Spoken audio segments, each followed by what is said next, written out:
ഡൽഹി മദ്യനയ അഴിമതി കേസിൽ സിബിഐക്ക് വൻ തിരിച്ചടി. മുൻ മുഖ്യമന്ത്രി അരവിന്ദ് കെജ്രിവാൾ, മുൻ ഉപമുഖ്യമന്ത്രി മനീഷ് സിസോദിയ തുടങ്ങി കേസിലെ 23 പേരെയും ഡൽഹി റൌസ് അവന്യൂ കോടതി കുറ്റവിമുക്തരാക്കി. അന്വേഷണ ഉദ്യോഗസ്ഥർക്കെതിരെ വകുപ്പുതല അന്വേഷണത്തിന് കോടതി ശുപാർശ ചെയ്തു. ഉത്തരവിനെതിരെ സിബിഐ ഡൽഹി ഹൈക്കോടതിയെ സമീപിക്കും.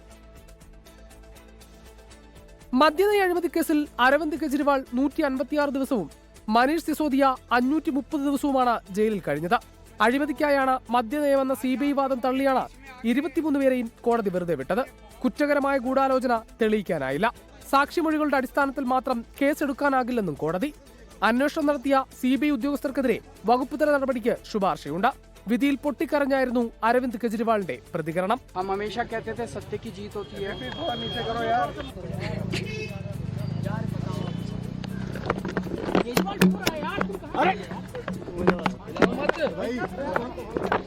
കേസ് മോദിയും അമിത്ഷായും ചേർന്ന് നടത്തിയ ഗൂഢാലോചനയെന്ന് अरविंद केजरीवाल പറഞ്ഞു. मोदी जी ने और अमित शाह जी ने मिलके आजाद भारत का सबसे बड़ा राजनीतिक षड्यंत्र रचा.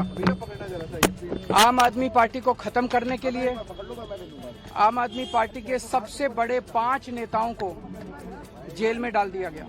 इन्होंने झूठा केस लगाया और आज ये साबित हो गया. कोर्ट ने कहा है कि केजरीवाल कट्टर ईमानदार है, मनीष सिसोदिया कट्टर ईमानदार है, आम आदमी पार्टी कट्टर ईमानदार है. സിബിഐ രജിസ്റ്റർ ചെയ്ത കേസിൽ 18ാം പ്രതിയാണ് അരവിന്ദ് കെജ്രിവാൾ. തെലങ്കാന മുഖ്യമന്ത്രി കെ ചന്ദ്രശേഖർ റാവുവിന്റെ മകൾ കെ കവിത, മലയാളിയായ വിജയ് നായർ എന്നിവരും കുറ്റവിമുക്തരായവരുടെ പട്ടികയിൽ ഉൾപ്പെടുന്നു. അരവിന്ദ് കെജ്രിവാളിന്റെ പോരാട്ടത്തെ അഭിനന്ദിച്ച് പ്രതിപക്ഷ നേതാക്കൾ രംഗത്തെത്തി. റൌസ് അവന്യൂ കോടതി ഉത്തരവിനെതിരെ സിബിഐ ഡൽഹി ഹൈക്കോടതിയെ സമീപിക്കും. 24 ഡൽഹി. അരവിന്ദ് കെജ്രിവാളിനെ കുറ്റവിമുക്തനാക്കിയ കോടതി വിധി ബിജെപിക്കേറ്റ രാഷ്ട്രീയ തിരിച്ചടി കൂടിയാണ്. ലോക്സഭാ തെരഞ്ഞെടുപ്പിന് തൊട്ടു മുൻപുള്ള കേജ്രിവാളിന്റെ അറസ്റ്റ് രാഷ്ട്രീയ ഗൂഢാലോചനയെന്ന പ്രതിപക്ഷവാദം ബലപ്പെടുത്തുന്നതാണ് കോടതി വിധി. ഉത്തരവ് ഉയർത്തിക്കാട്ടി ബിജെപിക്കെതിരെ പോരാട്ടം ശക്തമാക്കാനാണ് ആം ആദ്മി പാർട്ടിയുടെ നീക്കം. അർജുൻ പീതാംബരൻ വിവരങ്ങളുമായി.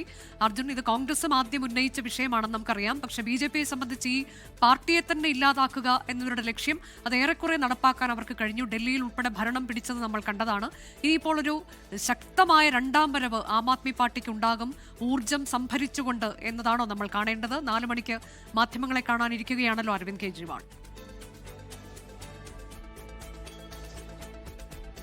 തീർച്ചയായിട്ടും ഇപ്പോൾ റൌസ് അവന്യൂ കോടതിയിൽ നിന്നുണ്ടായിരിക്കുന്ന വിജയം അത് രാഷ്ട്രീയപരമായി ഗുണകരമാകുമെന്നുള്ള കാര്യം തന്നെയാണ് ആം ആദ്മി പാർട്ടിയും നേതാക്കളും പ്രതീക്ഷിക്കുന്നത്. പ്രത്യേകിച്ചും വരാനിരിക്കുന്ന 2 സംസ്ഥാനങ്ങളുടെ, ഒന്ന് പഞ്ചാബ്, അതുപോലെ തന്നെ ഗുജറാത്ത്. വരും വർഷങ്ങളിലാണ് ഈ 2 തിരഞ്ഞെടുപ്പും വരാനിരിക്കുന്നത്. ഈ 2 ഇടങ്ങളിലും വലിയ തോതിൽ ഈ വിഷയം പ്രചാരണായുധമാക്കി അവിടെ എല്ലാം തന്നെ രാഷ്ട്രീയപരമായി നേട്ടം കൈവരിക്കാൻ സാധിക്കുമെന്നുള്ള കാര്യം തന്നെയാണ് അരവിന്ദ് കെജ്രിവാൾ ഉൾപ്പെടെയുള്ള നേതാക്കൾ വിശ്വസിക്കുന്നത്.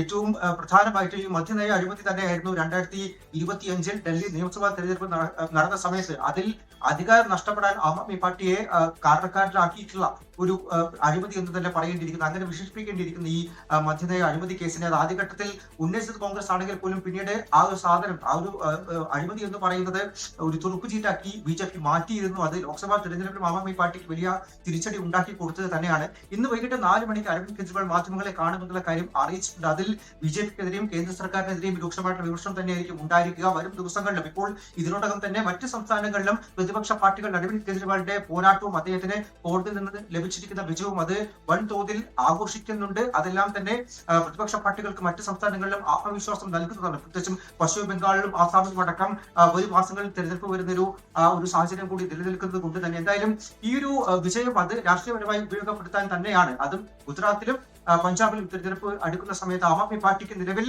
ഡൽഹിക്ക് പുറമെ ഏറ്റവും കൂടുതൽ സാധ്യത കൽപ്പിക്കപ്പെടുന്ന 2 സംസ്ഥാനങ്ങളാണ്. അവിടെ എല്ലാം തന്നെ ഈ ഒരു കാര്യം രാഷ്ട്രീയപരമായി അവർക്ക് ഗുണം ചെയ്യുമെന്നുള്ള കാര്യം അവർ ആലോചിക്കുന്നുണ്ട്, അല്ലെങ്കിൽ അക്കാര്യത്തിലുള്ള നീക്കങ്ങളെല്ലാം തന്നെ നടത്തുന്നുണ്ട്. ഒപ്പം തന്നെ ഇനി ഏത് തരത്തിലാണ് ബിജെപിയും കേന്ദ്ര സർക്കാരും ഈ കോടതി വിധിയെ പ്രതിരോധിക്കാൻ പോകുന്നത് എന്നുള്ള കാര്യത്തിൽ കൂടി ആശയക്കുഴപ്പത്തിലാണെന്നുള്ള കാര്യം പറയേണ്ടിയിരിക്കുന്നു. പ്രത്യേകിച്ചും ഈ കേന്ദ്ര ഏജൻസികളുടെ ദുരുപയോഗം എന്നുള്ളത് കേവലം ആം ആദ്മി പാർട്ടി മാത്രം ഉന്നയിക്കുന്ന കാര്യമല്ല, പ്രതിപക്ഷ പാർട്ടികളെല്ലാം തന്നെ ഒരേ സ്വരത്തിൽ ആരോപിച്ച ഒരു കാര്യം തന്നെയാണ്.